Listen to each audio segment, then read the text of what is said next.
మరొక హామీ తల్లికి వందనం.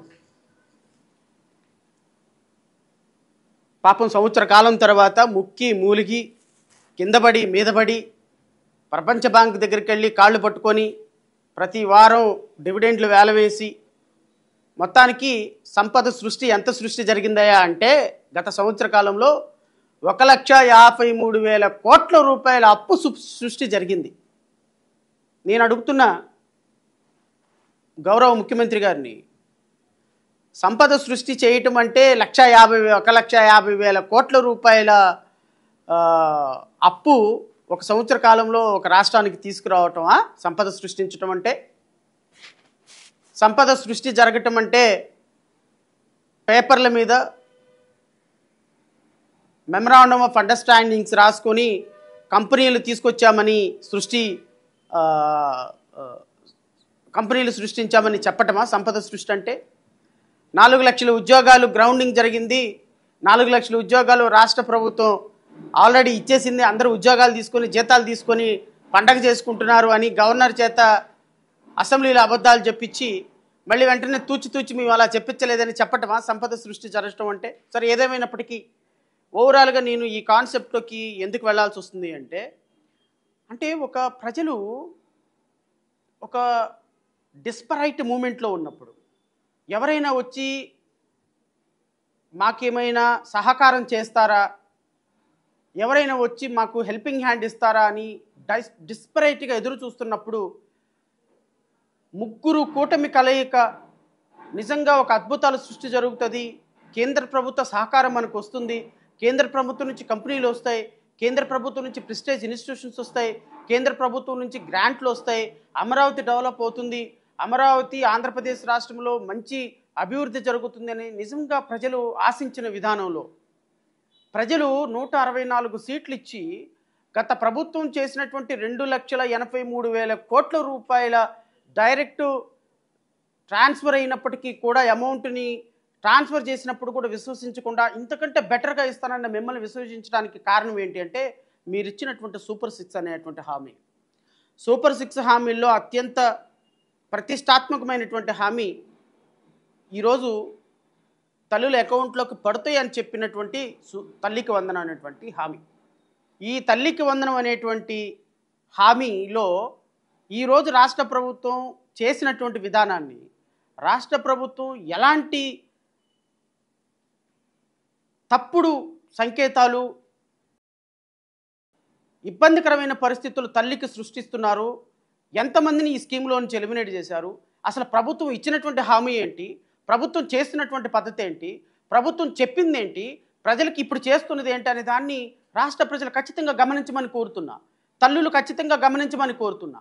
మీ బిడ్డలు అకౌంట్లో మీ బిడ్డలు చదువుకుంటున్న కారణంగా మీ అకౌంట్లో డబ్బులు వేస్తానని చెప్పి ఈ దుర్మార్గకరమైనటువంటి ప్రభుత్వం పాలకులు చంద్రబాబు నాయుడు కావచ్చు, నారా లోకేష్ కావచ్చు, వీళ్ళని భుజాల మీద మోస్తున్నటువంటి పవన్ కళ్యాణ్ కావచ్చు, ఈరోజు 30 లక్షల మంది తల్లులు ఎలిమినేట్ అయిపోతే ఈరోజు ఏం సమాధానం చెప్తారో అనేది జేబీఎంరావు భారతి పార్టీ చాలా సీరియస్గా ప్రశ్నిస్తుంది. ఎందుకంటే ప్రజల తరపున మాట్లాడాల్సింది రాజకీయ పార్టీలే.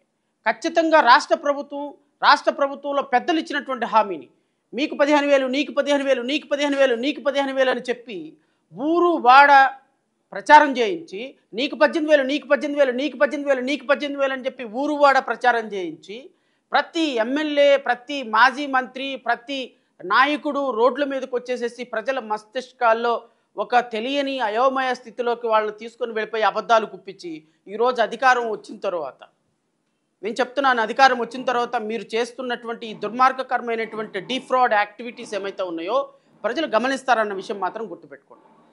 సరే, నేనైతే మాత్రం ఒక విషయంలో మాత్రం చాలా అప్రిషియేట్ చేయాలి గత ప్రభుత్వాన్ని. బహుశా భారతదేశ చరిత్రలో నాకు తెలిసినంతవరకు చాలా సంక్షేమ పథకాలు వచ్చినాయి, చాలా ప్రభుత్వాలు సంక్షేమ పథకాలు ఇచ్చారు. కానీ ఒక సంక్షేమ పథకం చదివిస్తున్నటువంటి పిల్లలకి, అంటే పిల్లలకి చదివించే తల్లిదండ్రులకి, మీ అందరికీ తెలుసు రూరల్ ఏరియాస్లో డ్రాప్ అవుట్స్ ఎక్కువగా ఉంటాయి. అంటే మా అబ్బాయిని స్కూల్కి ఎందుకు పంపించాలమ్మా అంటే, మా అబ్బాయి స్కూల్కి ఎందుకయ్యా, మా అబ్బాయి కూలికి వెళ్తే రోజుకు 100 రూపాయలు వస్తాయి, మా అమ్మాయి పత్తి పనికి వెళ్తే రోజుకి 50 రూపాయలు వస్తాయి, మేము ఎందుకు పంపించాలి, పలానా దానికి పంపిస్తే నెలకు 3000 5000 ఇస్తున్నారు, మేము ఆసాం దగ్గరికి పనికి పంపిస్తున్నాము అని చెప్పేటువంటి తల్లిదండ్రుల యొక్క వీక్నెస్, ఫైనాన్షియల్ ఇన్స్టెబిలిటీని ఆసరాగా చేసుకొని ఈ గత ప్రభుత్వం చేసినటువంటి ఒక మంచి కార్యక్రమం ఏంటంటే, మీరు బిడ్డల్ని స్కూల్కి పంపించండి, మీకు ఇంత ఆర్థిక సహకారం అందిస్తాం. అది 15,000 కావచ్చు, 10,000 కావచ్చు, 20,000 కావచ్చు. మీ బిడ్డల్ని స్కూల్కి పంపిస్తున్న కారణంగా మీకు పుస్తకాలతో పాటు, స్కూల్ ఫీజులతో పాటు, యూనిఫాములతో పాటు, భోజనంతో పాటు మీరు వాళ్ళని స్కూల్కి పంపించి పిల్లల్ని ఒక మెటీరియల్గా చూడకుండా, వాళ్ళు బయటకు వెళ్తే పనికి వెళ్తే 10 రూపాయలు వస్తాయి అని ఆలోచించకుండా, ఆ 10 రూపాయలు ఏదో గవర్నమెంట్ ఇచ్చి చదివిస్తుంది అనేటువంటి ఒక గొప్ప స్కీమ్ని గత ప్రభుత్వంలో ప్రవేశపెట్టినందుకు మేము చాలా అప్రిషియేట్ చేశాము. ఖచ్చితంగా విధి విధానాల్లో కొన్ని అమల్లో తప్పులు ఉన్నప్పటికీ కూడా భారతదేశ చరిత్రలోనే ఒక అద్భుతమైనటువంటి స్కీమ్ అని నేను పర్సనల్గా మా పార్టీ అభిప్రాయపడింది. ఆ స్కీమ్ని కాపీ కొట్టి మరలా ఈ గవర్నమెంటు కూటమి ప్రభుత్వం ఆ స్కీమ్ని అమలు పరుస్తాను. తప్పేం లేదు, ఎందుకంటే దీన్ని కాపీ కొట్టిందన్న పదం కూడా వాడను. ఎస్, ఇది మంచి బెనిఫిట్ అనుకున్నారు తల్లిదండ్రులకి, తల్లికి. ఖచ్చితంగా దాన్ని అమలు పరిచేటువంటి బాధ్యతని మళ్ళా కూటమి ప్రభుత్వం తీసుకుంది. ఆ పథకాన్ని మళ్ళా తీసుకొని ప్రజలని కొంత పిల్లల్ని ఎడ్యుకేషన్ వైపు మరల్చడానికి చేసినటువంటి ప్రయత్నాన్ని ఎవ్రీబడి షుడ్ అప్రిషియేట్. అయితే ఈ ప్రాసెస్లో భాగంగా అసలు ఈ స్కీమ్ ఎలా అమలు అవుతుంది, ఎంతమంది పిల్లలు ఉన్నారు, ఏ విధంగా పిల్లలు ఉన్నారనే దాని మీద మేము లాస్ట్ ఇయర్లో అంటే 2023-24 ఫైనాన్షియల్ ఇయర్స్కి సంబంధించినటువంటి ఒక రైట్ టు ఇన్ఫర్మేషన్ కింద అనుకోకుండా మేము కొంత డేటాను సేకరించడం జరిగింది. ఈ డేటా ఏంటి అంటే, ఫస్ట్ క్లాస్ నుంచి 10th క్లాస్ వరకు గవర్నమెంట్ స్కూల్స్లో ఎంతమంది పిల్లలు చదువుతున్నారు, ప్రైవేట్ స్కూల్స్లో ఎంతమంది పిల్లలు చదువుతున్నారు.